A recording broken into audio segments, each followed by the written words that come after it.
Story. Sean Diddy Combs just sentenced to more than 4 years in prison. It is more than his defense team wanted, but not as much as he could have received.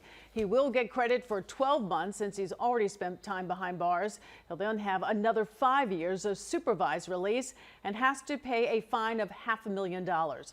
Eyewitness News reporter Kemberly Richardson is live at the courthouse in Lower Manhattan. Kemberly? Sade, that sentence, a culmination of an extremely emotional day here in court in Lower Manhattan. We want to show you some video just in the last 10 minutes or so. The Combs family, his daughters, he is a father of 7. They left the courthouse. They have been here almost every day during the trial. His sons, one or some of them, a mix of them has been, along with his mother and other supporters. When Sean Combs left the courtroom finally late today, he turned to them and said, quote, "I'm sorry, I love you." Now, during his final address, the judge emphasized, quote, the repeated nature of Combs' crimes and violence towards his former partners. He said that even after his former girlfriend, Cassie Ventura, filed her lawsuit and Combs issued an apology, he said that Combs continued to behave violently towards another ex-girlfriend that testified under the number of Jange. The judge maintained that the court is not assured that if released, these crimes would not be committed again. He said he hopes the sentence he handed down sends a message to other survivors of domestic abuse that violence against women is met with real accountability. That sentence, again, just over 4 years. Sean Combs not walking out of this courthouse tonight like his family and many of his supporters wanted. For now, we're live in Lower Manhattan. Kemberly Richardson, Channel 7, Eyewitness News. Kimberly, thank you so much. And we saw the family walk by. Yes. They decided not to speak. So we'll see if his defense team actually speaks or the prosecutors. All right, let's bring back ABC News legal analyst Channa Lloyd. Let's talk probation moving forward and the many restrictions that he faces moving forward. We're talking about Sean Diddy Combs, of course. Absolutely. The judge is going to impose a lot of restrictions. We know that there's probably going to be drug testing. He's probably going to have to seek therapy. There's going to be a lot of things in that.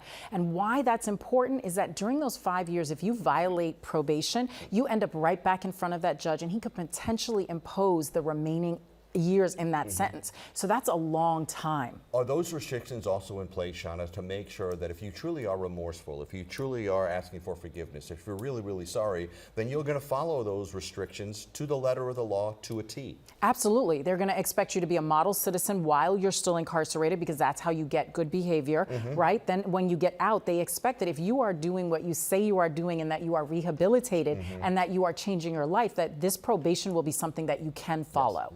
Let's go back inside the courtroom. We heard from Darla Miles earlier talking about there was no emotion on Sean Combs' face as the sentence was handed down, nor from the family. And you say this is a moment when all hope is lost. Absolutely, Sade. This is a moment when I sit in a courtroom next to my client, who is the defendant. When that sentence comes, all hope is gone, because you've pinned all this hope on what the judge is about to say. And in that moment, the reality and the weight of that sentence hits you. It hits your family. You feel it. They're in shock right now. That's why you don't see an expression. It's shock. Right. Typically, when they get home later, when it sinks in, that's when you're going to see the emotion. But right now, they are in shock because every hope that they had, lost, gone, and they understand the weight of what just happened. And now he's got to spend 4 years and 2 months. Yeah, different for different people. How long does that shock last? Right. I guess it depends on the individual. Absolutely. Some of them it's immediately after. Sometimes it takes a day or two for their reality to really sink in and for them to appreciate what's about to happen. Let's talk about where he's going to serve that time. Yeah, any indication as to what prison he'll be located? I know his family's probably spread out across the country. You would think it would be in a location that's close to some family members? Absolutely. I expect that the defense is going to move and argue that he should be in somewhere, either probably LA where the children are, or maybe Miami, somewhere where he has familial ties. He's likely going to be put in a lower security facility. He is not the type of individual I expect to see in a maximum facility. You know, so those are the things that are going to affect where he is. And let's remember, it's still the Bureau of Prisons, so they have to have room. You can request what you like. However, they still have to have room availability, and they're going to place him in the facility they feel is best suited to protect him. But he's another prisoner. He's not preferential treatment. That is correct. Yes. That is correct. Understood. Channa, thank you so much. Channa Lloyd, ABC News legal analyst. I'm sure we're going to need you because there will likely be an appeal. Absolutely. I look forward to it.